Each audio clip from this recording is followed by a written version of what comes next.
నమస్తే, welcome to I news.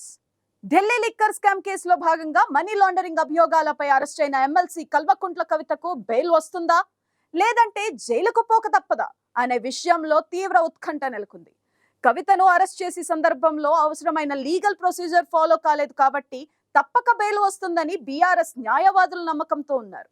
దేశద్రోహంతో సమానమైన money laundering కేసులో బెయిల్ రావడం అంత సులభం కాదని న్యాయ నిపుణులు అంటున్నారు. కవిత బెయిల్ పిటిషన్ పై కోర్టు తీసుకునే నిర్ణయం ఎలా ఉంటుందనే విషయంలో అంత ఆసక్తి నెలకొంది. ఎమ్మెల్సీ కల్వకుంట్ల కవిత అరెస్ట్ అనంతర పరిణామాలు ఎలా ఉంటాయనే విషయంలో తీవ్ర ఉత్కంఠ నెలకొంది. కవితకు బెయిల్ సంపాదించడం కోసం మాజీ మంత్రి కేటీఆర్ ఢిల్లీలోని మకాం వేసి దేశంలోనే పేరు మోసిన సీనియర్ న్యాయవాదులతో సంప్రదింపులు జరుపుతున్నారు. గతంలో కవిత కేసును వాదించిన న్యాయవాదులతో పాటు కొత్త న్యాయవాదులను కూడా కలుపుకుని పటిష్టమైన లీగల్ టీంను బీఆర్ఎస్ నాయకులు ఏర్పాటు చేశారు. కవితను వీలైనంత త్వరగా ఇంటికి తీసుకురావాలని బీఆర్ఎస్ నాయకులు, కవిత కుటుంబ సభ్యులు ఆతృతతో ఉన్నారు.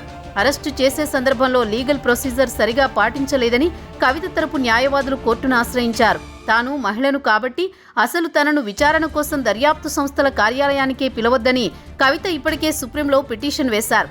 అవసరం అనుకుంటే తనను ఇంటి వద్ద విచారించుకోవచ్చని కూడా ఆ పిటిషన్లో తెలిపారు. ఈ పిటిషన్పై విచారణ సాగుతోంది. కోర్టు తన నిర్ణయం చెప్పే వరకు అరెస్ట్ చేయడమో విచారణకు పిలవడమో చేయబోమని గతంలో ఈడీ అధికారులు కూడా కోర్టుకు చెప్పారు. ఇదే విషయాన్ని కవిత తరపు న్యాయవాదులు కోర్టుకు విన్నవించారు.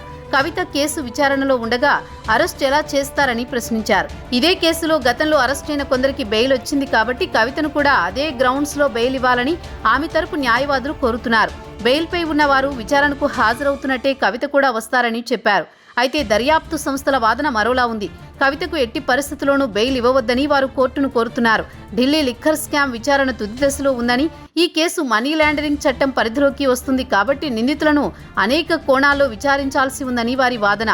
కవితను ఇప్పటికే ఈ కేసులో నిందితురాలుగా గుర్తించామని, కోట్లాది రూపాయలు చేతులు మారడంలో, బ్లాక్ మనీ సర్క్యులేషన్లో ఆమె పాత్రకు సంబంధించి పూర్తి ఆధారాలున్నాయని వారు వివరించారు. పైగా గతంలో అనేకసార్లు ఈడీ, సిబిఐ విచారణకు పిలిచినా ఏవేవో సాకులు చెప్పి గైర్హాజరు అయ్యారని, గతం తాలూకు డాక్యుమెంట్లను ప్రదర్శించారు. బెయిల్ లభిస్తే మళ్లీ విచారణకు హాజరు కారని, తమకు సహకరించరని వారి వాదన. కవితతో పాటు అనేక మంది ఇందులో నిందితులుగా ఉన్నారని, వారందరినీ కలిపి విచారించాల్సి ఉందని కూడా వివరించారు.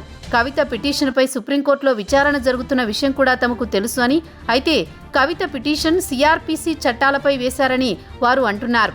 కానీ ప్రస్తుతం అరెస్ట్ చేసింది మనీ లాండరింగ్ కేసులో అని, ఆ చట్టం సిఆర్పిసి నిబంధనల పరిధిలోకి రాదని కూడా దర్యాప్తు సంస్థలు వాదిస్తున్నాయి. గతంలో ఇదే కేసులో 12 మందిని అరెస్ట్ చేసి విచారించాము కనుక కవితను కూడా తమ అదుపులో ఉంచుకుని విచారిస్తామని వారు తెలిపారు. ఇదిలా ఉండగా లిక్కర్ స్కామ్లో కవిత పాత్రపై ఇటు ఈడీ, అటు సిబిఐ సంయుక్తంగా విచారణ సాగిస్తోంది. ప్రస్తుతం ఈడీ అదుపులో ఉన్న కవితను తమ విచారణకు కూడా పంపించాల్సిందిగా సిబిఐ కోర్టులో మరో పిటిషన్ దాఖలు చేయనుంది. ప్రస్తుతం రిమాండ్లో ఉన్న కవితను తదుపరి విచారణకు తమ కస్టడీకి ఇవ్వాలని అటు సిబిఐ, ఇటు ఈడీ కూడా కోర్టును కోరుతున్నాయి. వాద ప్రతివాదనలు వినే కోర్టు కవిత బెయిల్ పిటిషన్పై ఎలాంటి నిర్ణయం తీసుకుంటుందనే విషయంలో ఉత్కంఠ నెలకొంది.